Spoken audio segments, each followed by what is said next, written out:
فما قضية أخرى، هي قضية الجواز الدبلوماسي، ولا مشكلة نعم. أخرى سمعنا بها. نعم. لو توضحها وتفهمنا شنو هو نعم. المشكلة.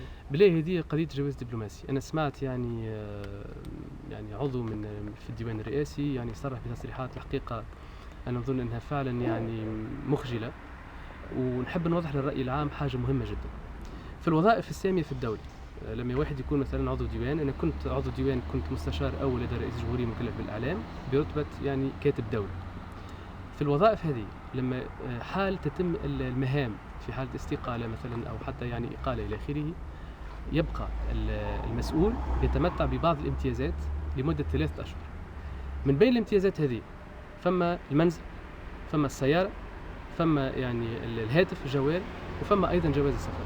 به السيد اللي يتكلم على مسألة جواز السفر ولا أنه كان المفروض أن نرجع حال استقالتي، نقول له أول حاجة أنا يعني رجعت المنزل اللي كان على ذمتي، واللي يعني حتى السيد عماد الدايمي طلب مني أني يعني نبقى في الدار هذيك لمدة 3 أشهر حتى تسوية وضعيتي. أنا رجعته يمكن أسبوعين بعد استقالتي.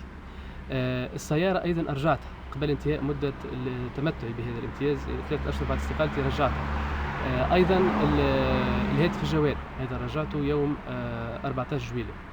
فبالتالي الحديث عن جواز السفر اللي هو قاعدة وثيقة السفر الوحيدة اللي تسمح لي باش نرجع لفرنسا، لأن أنا عائلتي في فرنسا ولم أتمكن يعني من تجديد وثيقة الإقامة متاعي، يعني تيتر سيجور متاعي في فرنسا، بما أني رجعت لتونس خدمة للوطن وخدمة للديوان الرئاسي، لم أجدد يعني الوثيقة هذه. فكان يعني الوثيقة الوحيدة اللي تسمح لي بالسفر والتنقل للعودة وتسوية وضعيتي في فرنسا.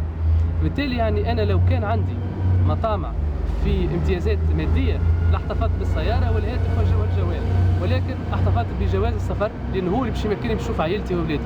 فبالتالي أنا نظن أنه فما حملة تشويه ممنهجة، وأنا نظن يعني الأفعال هذه متاع ضعاف الحجة اللي اختلقوا كيف هكا مسائل ثانوية وجانبية، أنا نقول لمثقفي البلاط أحسنتم واصلوا.